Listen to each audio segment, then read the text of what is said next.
لیکن حضرت عثمان غنی رضی اللہ تعالیٰ عنہ نے جو مال پیش کیا تھا، آپ علیہ الصلوۃ والسلام ان کو پلٹ رہے تھے اور پلٹ کے فرما رہے تھے کہ آج کے بعد عثمان جو عمل کرے اس کو ضرر نہیں پہنچے گا۔ اللہ۔ اور اسی پر حضرت ابو ہریرہ رضی اللہ تعالیٰ عنہ کے الفاظ بڑے پیارے ہیں کہ اشترى عثمان الجنت من رسول اللہ صلی اللہ علیہ وسلم مرتين، حضرت عثمان نے رسول اللہ صلی اللہ علیہ وسلم سے 2 مرتبہ جنت خرید، یعنی مالک جنت مالک جنت رسول اللہ صلی اللہ علیہ وسلم ہے، جو جنت دے رہے ہیں ان کو بھی کتنا اختیار اللہ تبارک و تعالی نے عطا فرمائے کہ وہ جنت کو بیچ سکتے ہیں، جس کو چاہیں دے سکتے ہیں، جن کے لیے آپ صلی اللہ علیہ وسلم نے فرمایا کہ ہر نبی کے لیے جنت میں کوئی رفیق ہوگا، ہر نبی کے لیے کوئی جنت میں رفیق ہوگا، اور میرا رفیق عثمان،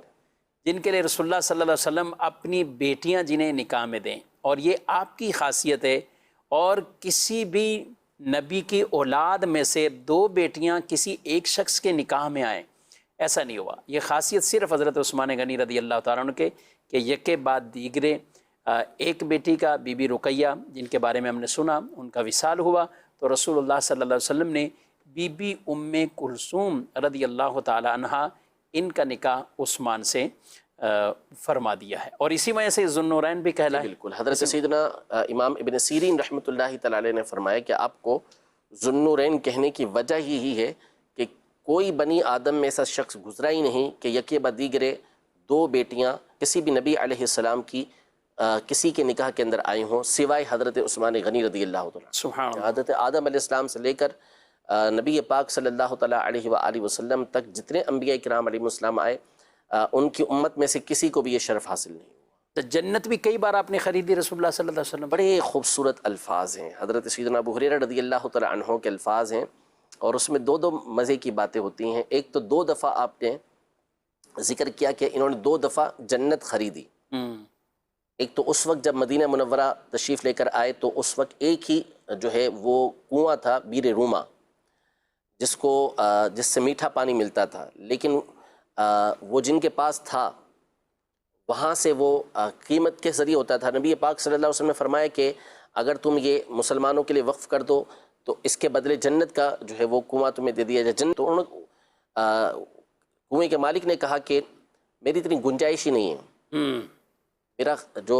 گزر بسر اسی کے اوپر ہے۔ جب حضرت عثمان غنی رضی اللہ تعالیٰ عنہ نے یہ بات سنی تو آپ نے اس کنویں کو خریدا اور نبی پاک صلی اللہ تعالیٰ علیہ وسلم کی بارگاہ میں آ کے عرض کی کہ اگر یہ میں مسلمانوں کو وقف کر دوں تو کیا میرے لیے بھی وہی بشارت ہے کہ جنت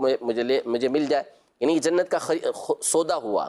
تو اس وقت نبی پاک صلی اللہ علیہ وسلم نے فرمایا ہاں، تو آپ نے مسلمانوں کے لیے وہ کنواں وقف کر دیا۔ آج بھی وہ کنواں قائم ہے، موجود ہے، اس کی زیارت کروائی جاتی ہے، اور کہا جاتا ہے کہ اس کی جو آمدنی ہے وہ اب بھی وقف حضرت عثمان غنی رضی اللہ تعالیٰ عنہ کے نام سے یہ تقسیم کی جاتی ہے۔ اللہ اکبر، ابھی بھی ہے، ابھی بھی۔ کیا بات۔ اور دوسرا موقع تھا غزوہ تبوک کا، کہ اس میں آپ نے نبی پاک صلی اللہ علیہ وسلم کے فرمان پر اتنا مال نبی پاک صلی اللہ علیہ وسلم کی بارگاہ میں پیش کیا کہ نبی پاک صلی اللہ علیہ وسلم دنیا کی دولت کی طرف نظر بھی نہیں کرتے تھے، دیکھتے بھی نہیں تھے۔ ایسے کئی واقعات موجود ہیں، لیکن حضرت عثمان غنی رضی اللہ تعالیٰ عنہ نے جو مال پیش کیا تھا، آپ علیہ الصلوۃ والسلام ان کو پلٹ رہے تھے اور پلٹ کے فرما رہے تھے کہ آج کے بعد عثمان جو عمل کرے اس کو ضرر نہیں پہنچے گا۔ اللہ۔ اور اسی پر حضرت ابو ہریرہ رضی اللہ تعالیٰ عنہ کے الفاظ بڑے پیارے ہیں کہ اشترى عثمان الجنت من رسول اللہ صلی اللہ علیہ وسلم مرتين، حضرت عثمان نے رسول اللہ صلی اللہ علیہ وسلم سے 2 مرتبہ جنت خرید، یعنی مالک جنت رسول اللہ صلی اللہ علیہ وسلم ہے، جو جنت دے رہے ہیں ان کو بھی کتنا اختیار اللہ تبارک و تعالی نے عطا فرمائے کہ وہ جنت کو بیچ سکتے ہیں، جس کو چاہیں دے سکتے ہیں۔ اور حضرت عثمان غنی رضی اللہ تعالیٰ عنہ کو یہ شان حاصل ہوئی کہ آپ نے 2 مرتبہ نبی پاک صلی اللہ علیہ وسلم سے اللہ کی جنت کو خریدا ہے۔ ماشاءاللہ۔ پھر مسجد نبی کی جو توسیع تھی، جو وسعت کرنی تھی، تو آپ صلی اللہ علیہ وسلم نے اس پر بھی جب ترغیب ارشاد فرمائی تو انہوں نے وہ جگہ خاص خرید کر وسعت کر دی تھی مسجد نبوی شریف کے لیے۔ وسعت کی جو ابتدا ہوئی ہے حضرت ابو بکر صدیق رضی اللہ تعالیٰ عنہ اور حضرت عمر رضی اللہ تعالیٰ عنہ کے دور میں مسجد کے اندر وسعت نہیں ہوئی۔ حضرت عمر رضی اللہ تعالیٰ عنہ نے کچھ تبدیلیاں ضرور کی تھیں، پختہ کرنے کے لیے فرش بچھایا تھا کنکریوں کا اور تنے وغیرہ چینج کیے تھے، اس کے ستون جو تھے، لیکن جو وسعت دی ہے اس کو آگے بڑھایا وہ حضرت عثمان غنی رضی اللہ عنہ نے بڑھایا تھا اپنے دور خلافت یعنی کے اپنے اندر۔ دور خلافت میں جی، اپنے رسول دور اللہ صلی اللہ علیہ خلافت وسلم میں کے زمانے میں وہ بھی الگ ہے، وہ بھی لگے۔ لیکن جو آپ نے آگے بڑھایا ہے مسجد نبوی کو توسیع جو دینا شروع کی گئی ہے وہ حضرت عثمان غنی رضی اللہ عنہ کے دور میں شروع ہوئی۔ کیا بات ہے۔